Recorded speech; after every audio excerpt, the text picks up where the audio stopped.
In the recent past, Ole Miss men's golf has experienced an unprecedented amount of success, highlighted by Braden Thornberry's national championship run.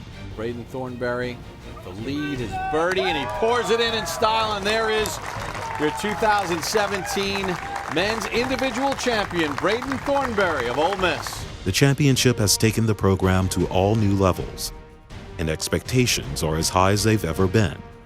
With a veteran team led by 3 experienced seniors, the Rebels look to continue their victorious ways on the islands of Hawaii, battling a tough field in the Warrior Princeville Mackay Invitational.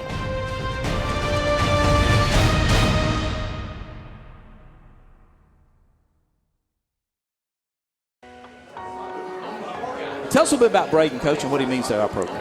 He's so humble. I mean, he's meant you guys. It's easy to see what he's meant for us on the course. That part's easy. What he has done for our program off of the golf course, DK, is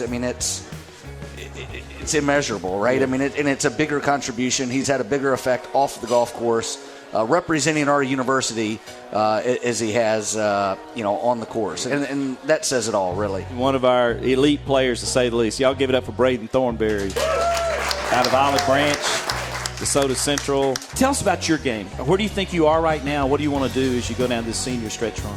Yeah, like I've said on this show before when we've talked in the past, kind of this season was about, my game was, very good sophomore and junior year, but it wasn't about getting my golf game necessarily better. Like, you want to do that, obviously, but, getting some consistency in my game and just maturity on and off the course, that's kind of my main focus been this year. As I mentioned, the Rebels are currently in a little bit of a break, and they'll be traveling to Hawaii for the Warrior Princeville Invitational, October 28th through the 30th. We ready to go?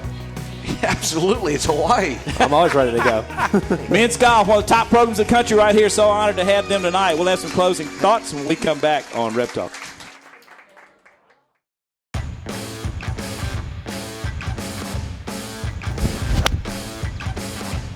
While the older Rebels have made the trip before, other members of the squad are anxious for their first experience in the islands. It's my first time. It is also my first time. The team's gone the past couple years, but we didn't make it last year. So first time for us too. This will be my 4th year, and we usually rent a house out there and have it all to ourselves. So that's pretty cool. But anytime you get to go, out of the continental 48, I guess it's in the country. But anytime you get to go to a place like that, it's really special. Yeah, I mean it's Hawaii, so it can't be too bad. And I'm a big sushi fan. I heard the sushi is really good, so looking forward to that. Although the thought of fresh Hawaiian cuisine is enticing, packing a bag for a tournament like this is a daunting task and leaves plenty of opportunity to forget the correct apparel. Who is definitely the most likely on the team to forget an item going in on a trip like this? Jackson Suber, no doubt. We have some people on the team I would think might forget some stuff, but I don't think they're going this week. So I think our starters are pretty good, so I'll be surprised if anybody forgets anything. Well, your golf clubs. Oh, you mean like physically forget? Yeah. Yeah, I mean your golf clubs. I don't know. I can't forget my swim shorts. I'm going to need those. Any clothes that we're wearing in the tournament. Yeah, but realistically forget just like a certain shirt or a belt or a hat. Umbrella. I forgot an umbrella last year. Wasn't good. Definitely golf balls, because I'll need those out there. Can't forget the white hats when going to Hawaii. Hey guys, we're in Hawaii. We flew in last night. We're here this morning at the golf course, about to play our first practice round. Heard the course is really good, looks in pretty good shape. There's some mountains over here, the weather's beautiful, about 80 degrees, sunny, we're ready to go. The way golf is, you're out there for, a practice round, you're probably out there for 5.5 hours. You can't be business just the whole time or you're just gonna weigh yourself out. That was funny. Oh, what an awful shot, it's in the fairway. Hope I don't hit it fat. Yay! Can you hear me? Do I need to talk into it?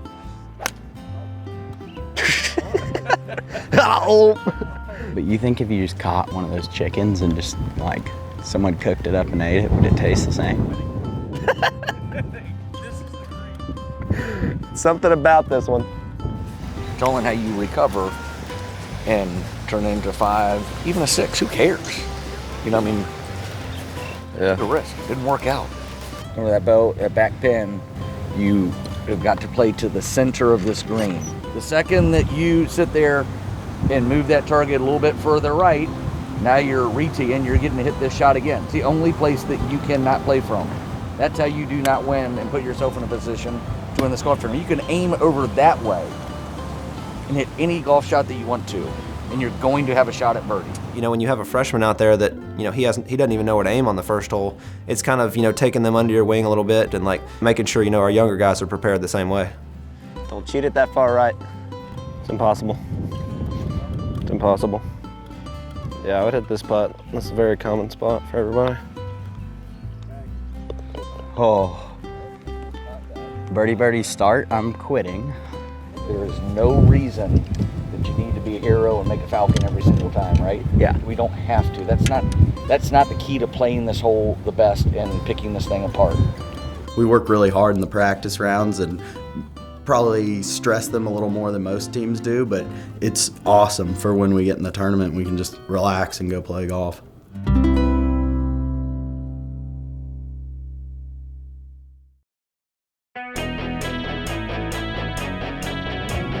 With the practice round complete and the work done for the day, the Revs would take a page from the Hawaiian playbook and hang loose. We talked beforehand, before we went out there. The zip and dip was the thing to do on the zip line tour. Basically, we went through, I think it was eight lines of zip line, and it took about 2 or 3 hours to go through those lines. I thought that I could, run it out the best like the pros do. So I said something to Coach with those guys when I started the contest. So we got the committee, all those people down there, and we're telling our new friends down there to judge our best landing. So we're gonna see who's got the best. I had it so here, I was like, oh, that's perfect, and it bounced me up. 7 out of 10. 7 out of 10. What was yours? -8?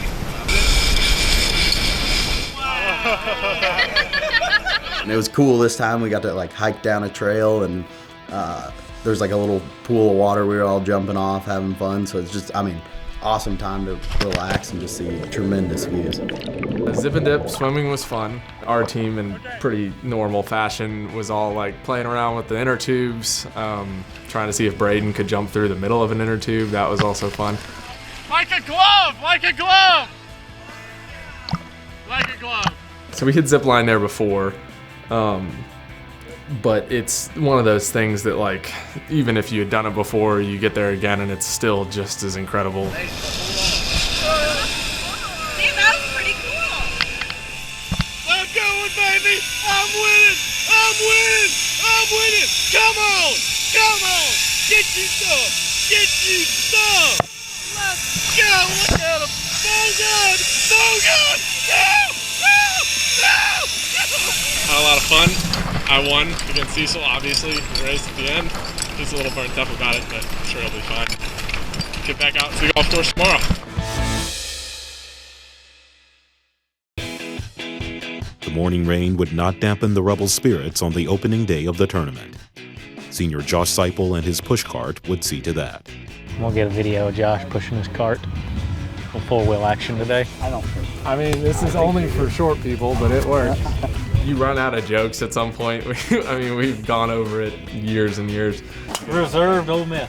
Old man Jenkins over there. It's always funny. I'm not a push cart guy, and I always kind of make fun of people for using push carts. But if you like push cart, that's fine. Yeah, look at that little tea holder. It's a four-wheeler. Oh yeah, these guys they're a fun bunch to be around. There's never a dull moment with this group. 2-1 V2. A lot of extra features. I played great the first round, so I guess it works sometimes, but I don't exactly like the look of it too much.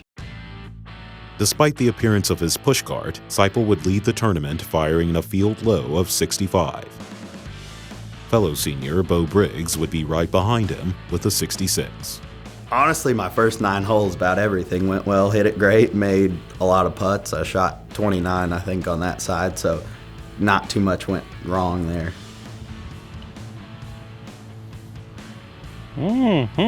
Nice. Putt there, Joshua.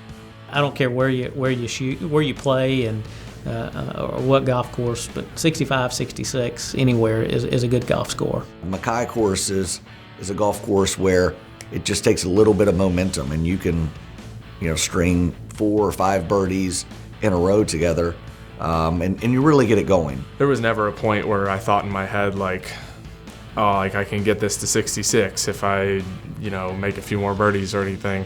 I was just playing golf and trying to enjoy it. We've won on that golf course, won that tournament before, so there's that experience that we spoke about coming out and them leading the way. Even though we may not have had our best stuff overall as a team, those seniors really making a statement and showing they belong. The impact of senior leadership cannot be understated.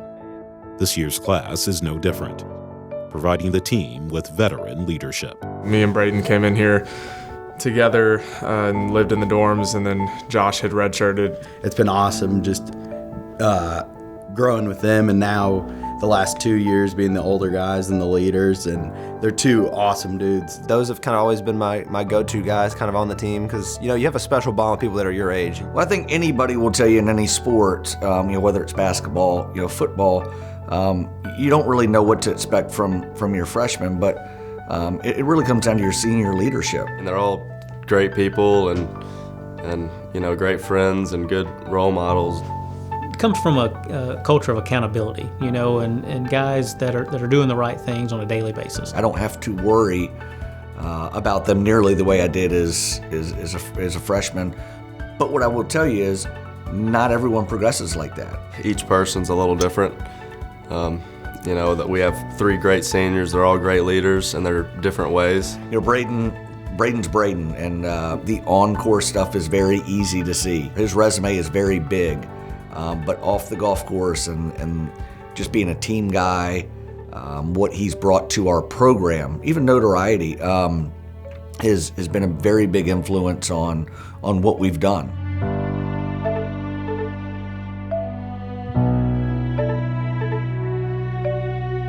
Josh, our old man on the team, he's in his 5th year. He's been great, and if you look at his consistency, I think that's probably the word that jumps out. He's one of the leaders on campus and in the locker room, and I think he's one to establish, his role, as a 5th-year senior. You want to be good at everything. You don't want to kind of have to anything, right? The great ones want to be good at everything, and Bo's a good example of that. He's stellar in the classroom. His golf is getting better and better, and I think there's a direct correlation there. He prepares. The guy's a winner on and off the golf course. He's gotten off to a great start his senior season on the golf course, and he's been a stud and rock solid academically. From day one for us. We get 20 hours a week with these guys, and for them to kind of, to excel at a high level, they're putting in more than 20 hours a week out here, plus their academics. So it's pretty cool to see their, 4 years into this program, kind of how far they've come. Though the seniors have shown their light on and off the course, the sun would not be shining through the clouds on the second round of play.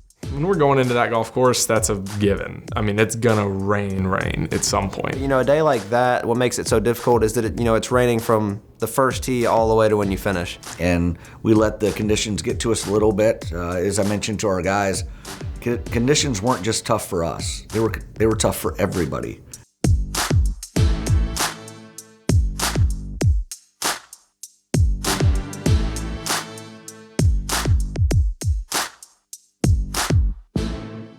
Though in Hawaii, the conditions may change frequently, Coach Kyle Ellis would remain unwavered. Coach Ellis is just a good presence. He's relaxing. He's always joking around. We'll take some Hawaii back home with you. Cecil shot it, said 75. I got 67 locked under the chest. No, I'm getting 72. You in meters? Yards. When he comes around, especially after you've made a bogey or two and you're like maybe a little bit frustrated, he's really good about just being like, don't worry about it, it's fine. Well, you're gonna make this for birding. That's true. I'm not worried. If you're going through a tough stretch, they'll just be encouraging and just be like, it's all right, like, you're good. Just go get the ball in the green, roll it in there. like he did yesterday. I think he's been great just as have kind of almost, like a friend as a coach, keeping us all with what we need and, really keeping us where we need to be there.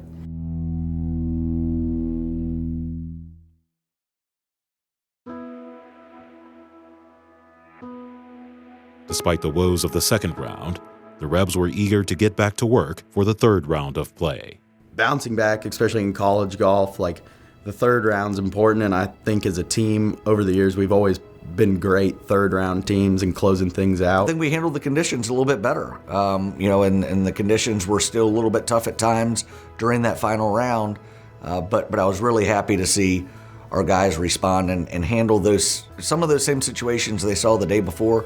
We handled a lot better in that final round. I definitely think not just laying down and quitting is huge, and I think our team's pretty good at that. We kind of always say final round Rebs, and we've had really, really good success in final rounds over kind of my time here the last couple of years. Braden, he's kind of been the guy, and he was having an off week that week, and our other two seniors picked everybody up and put them on their back and for the future. And so it was cool to see. They didn't shy away from the moment, and they handled it with class. No matter what, to me, that was the last time I was going to be in Hawaii. Playing that golf course that I've had success on, and I've really enjoyed playing it. Essentially, every tournament you go to, that's the last time you're going to play that course, probably. I mean, you might go back and play it later in life just for fun, but not really in the same way or not as a team. So I've kind of had that thought, all throughout the semester, and especially now. As a coach, a lot of times you have to remind them, hey, enjoy this. Right? Look around. You're in a place like Hawaii, or you go to Cabo. Hey, bud, I know you just made a double bogey. I know you just lost a ball. Look around. Look at this view. It's pretty good, and something a lot of people are not fortunate enough to get to do, and a lot of other sports don't get to do. While the seniors have gotten to go to the places others haven't, they haven't done so without thankfulness. It's a privilege, and honestly, I think all three of these guys realize that, and they get it, which is nice. I find it very hard to believe I'm going to end up back in the same island of Hawaii again, playing that course. So, it's just one of those things where I just tell myself, just enjoy it. It's kind of looking around and hugging them a little bit and, putting your hand on their back and going, enjoy this. This is cool. This is something that you don't know the next time you're going to get to be in Hawaii and play a spectacular course like that. Pretty cool. Last time you'll ever play this hole, you laid up.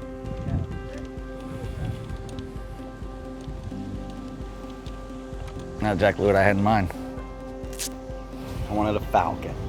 I mean, it feels like yesterday I was playing that hole as a freshman, so it's really weird to think how time flies and everything. Final round's just really enjoyable because there's no setting yourself up anymore. It's, however you play, that's where you're finishing, so it's kind of a cool feeling. My experience at Ole Miss has been tremendous, and I'm extremely grateful I got to go here, so it's awesome looking back at all of it, and I'm excited to close out this spring with the team.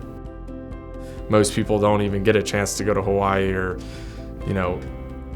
I never thought that would have been a possibility. That was never in my head. And, you get here and you realize our schedule takes us to some places that, we're just lucky to be there and take in all the scenery. And it's just a privilege that we're all very grateful to have, for sure.